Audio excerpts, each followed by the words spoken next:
तो सौभाग्य समझता हूँ इस मंच पर विराजमान सभी गुरु को मैं अपने नमन करता हूँ, प्रणाम करता हूँ और आशीर्वाद देता हूँ। यहाँ जितने भी पहुँचे हैं सभी मुझे दिव्य आत्माएं दिखाई दे रही हैं और भगवान के प्रेम में आत्मा विभोर है। ये हर क्षण ऐसा लग रहा है कि वास्तव में आनंद की वर्षा हो रही है, प्रेम ही प्रेम बरस रहा है।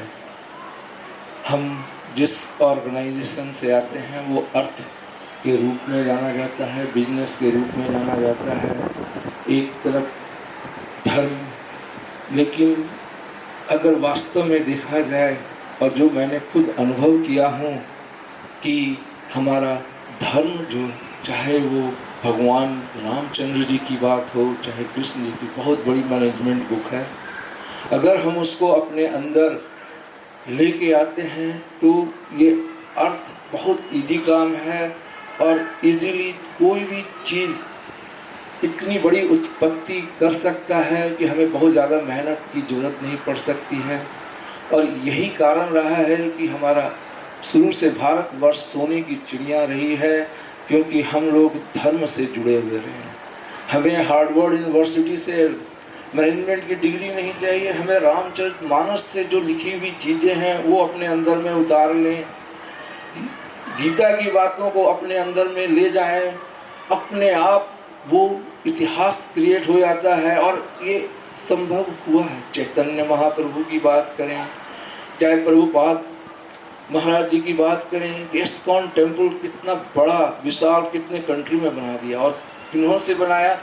वो जो समाज में वंचित थे, जो बिखराव में थे, और वो भी इंडिया में नहीं अमेरिका में। इन लोगों को जब देखता हूँ समझता हूँ तो ऐसा लगता है कि अद्भुत कृपा हमारे पास, हमारी संस्कृति, हमारे विरासत में मिली हुई। रामचंद्र जी की जब हम भाषाएं देखते हैं तो जितने भी वंचित रहे हैं उन सभी को टच किया है, प्रेम किया है और अद्भुत रिजल्ट ला के दिया है। हमें जरा सा चैलेंज आता है, हम उसको क्रिटिसाइज करते हैं। और भगवान राम दो पात्र सबसे बहुत ही महत्तम है, माँ कैकेयी और रावण। अगर दोनों के बिना, और दोनों को भगवान राम ने सबसे सर्वोपरि दिया है, उससे नफरत नहीं किए हैं और प्रेम किए। माँ आपने कितनी बड़ी चीज़ हमें उपलब्धि दी, जाके कह रहे हैं, चैलेंज आया, जिसने उन्हें गद्दी नहीं जनमानस से जोड़ा, वहाँ बैठ जाते तो वो चीज़ नहीं। और रावण जो अंत में है तो लक्ष्मण को भेजते हैं कि उससे ज्ञान की शिखर है, उससे ज्ञान लेके आओ। किसी से नफरत नहीं है और जीत सब जिससे टच किए हैं वही जीत संभव हो गई। वंचित एक तरफ सुग्रीव है, दूसरा उसका भाई बाली है। बाली से दोस्ती नहीं है, सुग्रीव से दोस्ती है, जो प्रॉब्लम में है। और भगवान राम खुद प्रॉब्लम में है, लेकिन चुनौती को स्वीकार करना तब कर। इसीलिए मर्यादा पुरुषोत्तम राम वास्तव में उनके हर क्षण को, चीज को देखा जाए, और वो सुग्रीव को वो न्याय दिलाते हैं। वो अपने लिए इन लोगों को इकट्ठा किए जीतने के लिए। माँ के रूप में अहिल्या, जो समाज में उसे तिरस्कृत किया गया है, शिलावत पत्थर के रूप में, और उसे माँ कह के संबोधित करते ही उन्हें, जो हम कहते हैं कि पत्थर से बाहर आ गई, एक्चुअली उस शिलावत स्थिति से बाहर आ गई और वो बात बोले जो प्रेम और आनंद। इसलिए जहाँ पर भी भगवान राम की बात आती है, प्रेम की बात आती है, वो अद्भुत है। माँ सीता से अद्भुत प्रेम का परिचायक राम सेतु पुल है, जिन्होंने प्रेम में इतनी बड़ी लंका से जोड़ दी। प्रेम की उद्घोषणा हर समय भगवान ने की है कि प्रेम की पावर। अब उन्होंने खुद, वहां पर पुल बन रहा है, नल नील पत्थर डाल रहे हैं राम राम लिख के। भगवान सोचे मैं भी एक पत्थर डाल दूं, उस पर राम नहीं लिखा था, वो डाल दिए, डूब गया। और वो आश्चर्य, भगवान पूछे मेरा क्यों डूब गया? कहता भगवान प्रभु जिसमें आप नहीं हैं वो तैरेगा कैसे, वो भव सागर पार कैसे करेगा? राम की पावर वहां बताई गई है कि उसके प्रेम की पावर क्या है। ये चीजें वो डूब गया और वो पत्थर तैर रहा है।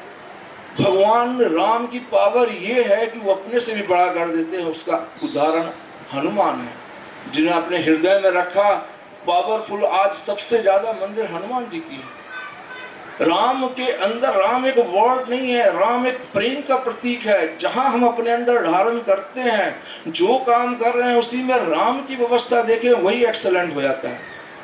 वही चीज, जो चीज मैंने खुद अनुभव किया, मुझे इस ऑर्गेनाइजेशन में लोग मिले, कहे कि 6 महीना चलेगा, लेकिन हमने एक डिफरेंटली थोड़ा सा एक्सपेरिमेंट किया।